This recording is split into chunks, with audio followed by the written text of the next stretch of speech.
All right, today we're diving into something huge, the deep, deep history of ancient India. Now, trying to understand a past that stretches back hundreds of thousands, maybe even millions of years is, well, it's not simple. There's no single book you can just pick up.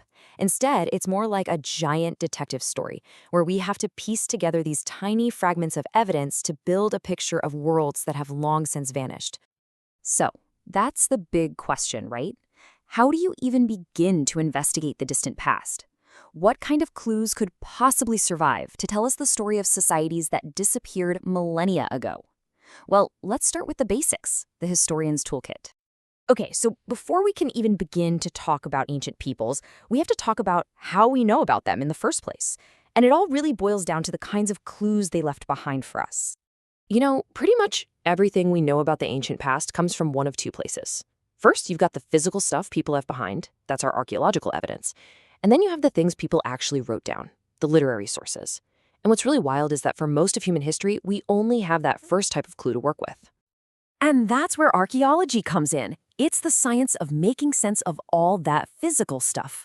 It's not just about digging holes in the ground, right? It's about figuring out what those objects, from the simplest stone tool all the way to the ruins of a massive city, can tell us about the people who made and used them. And this process, it's super methodical. It starts with exploring and finding sites, then moves to the incredibly careful work of excavation. But honestly, the real magic happens with dating. Using these amazing scientific techniques, archaeologists can measure the age of almost anything, from a tiny bone fragment to a piece of pottery. It's how we turn a random pile of stuff into an actual story with a timeline. All right, so now that we've got our tools, let's go way, way back to the very beginning. The first, and by far the longest chapter in the human story of India, is the Stone Age. Whoa, the first thing that just jumps out at you here is the sheer mind-boggling scale of time. Look at those dates. For millions of years, things changed, well, incredibly slowly. You see this gradual improvement in tools over these immense periods. But then, right at the very end of this timeline, bam, something revolutionary happens, the Neolithic period. And you really can't overstate this. This one shift is maybe the single most important moment in all of human history.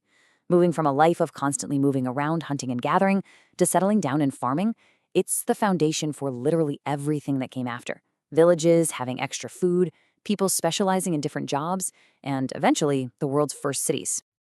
And that, of course, brings us to the next massive clue in our investigation. Because after all that slow innovation in the Neolithic period, something totally extraordinary happens in the Indus Valley. A huge, super sophisticated, urban civilization just seems to appear. Just to give you some perspective, the Harappan civilization, which you might also know as the Indus Valley civilization, was bigger than ancient Egypt and Mesopotamia put together. I mean, the scale is it's absolutely staggering, covering massive chunks of modern-day Pakistan and India. And it wasn't just big, it was incredibly well organized. So what do the clues tell us? What was it actually like to live in one of these ancient megacities, places like Mohenjo-Daro and Harappa? Well, the clues we have paint a picture of a society that was just obsessed with planning and order. I mean, just picture it. Streets laid out on a perfect grid, every single house hooked up to this amazing underground sewer system. They used standardized bricks, almost like a modern factory was churning them out. Giant granaries suggest a central authority was managing the food supply, and we see evidence of all these workshops buzzing with skilled craftspeople. And then, poof, the trail just goes cold. For reasons we're still debating today, those great Harappan cities declined and then disappeared. When the story picks up again, the evidence is completely different. We have to put down our archaeological trowels and instead start deciphering the words of ancient hymns. The Vedas, and especially the Rig Veda, they become our main window into this next chapter. These are sacred texts passed down orally for centuries before they were ever written down, and they give us this incredible glimpse into the society, the beliefs, and the daily lives of the people who rose to prominence after the Harappan decline. And what these texts show us is a society right in the middle of a huge transformation. The early Vedic people were mostly semi-nomadic herders. But as we move into the later Vedic period, something big changes. They become settled farmers, kings get more powerful, and their religion gets a lot more complex. So what on earth could be driving a change that big? One word: technology. Specifically, iron. The widespread use of iron tools gave people the ability to chop down the super dense forests of the Gangetic Plains and till that fertile soil with iron plows. This wasn't just a new metal, it was an agricultural revolution that completely re-engineered their society. So, by the time we get to the 6th century BCE, you have all these layers building on each other: the farming, the kingdoms, the more complex society, and it all just explodes into this period of incredible intellectual and religious change. See, all that extra food from the iron plows meant you could support more people not working on farms. This leads to what historians call India's second urbanization. For the first time since the Harappans, cities start popping up again, and these large kingdoms, the Mahajanapadas, begin to solidify their power. And in these new, bustling cities, people started to question things. Put yourself in their shoes. Imagine you're a merchant, you're making good money, you're successful.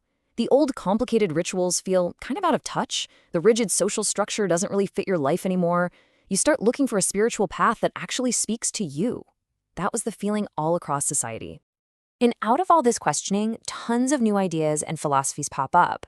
But two of them really stick and become world-changing: Jainism and Buddhism. Led by Mahavira and Gautama Buddha, what they both offered was something pretty radical for the time. They rejected the authority of the old Vedic texts and rituals and proposed new paths to enlightenment that were based on your own personal conduct, not on some elaborate sacrifice. Okay, so let's take a step back and look at this giant puzzle we've been putting together. We've traveled across these incredible stretches of time, using totally different kinds of clues to understand each new era. We started with the silent clues left by stone tools, a story that unfolded over millions of years. Then, we found the blueprints of entire cities hidden in bricks and drains. We heard the echoes of ancient hymns that told us about a society on the move. And finally, we saw how brand new ideas could completely reshape culture. Every single piece is crucial. And that really is the most exciting part of all this. History is not some dusty old book that's already finished. This puzzle is nowhere near complete. Every day, archaeologists and historians are finding new evidence: a new site, a fresh interpretation of an old text, a new scientific technique, and every single new clue has the potential to refine, challenge, or even completely change what we think we know. The detective story is still being written,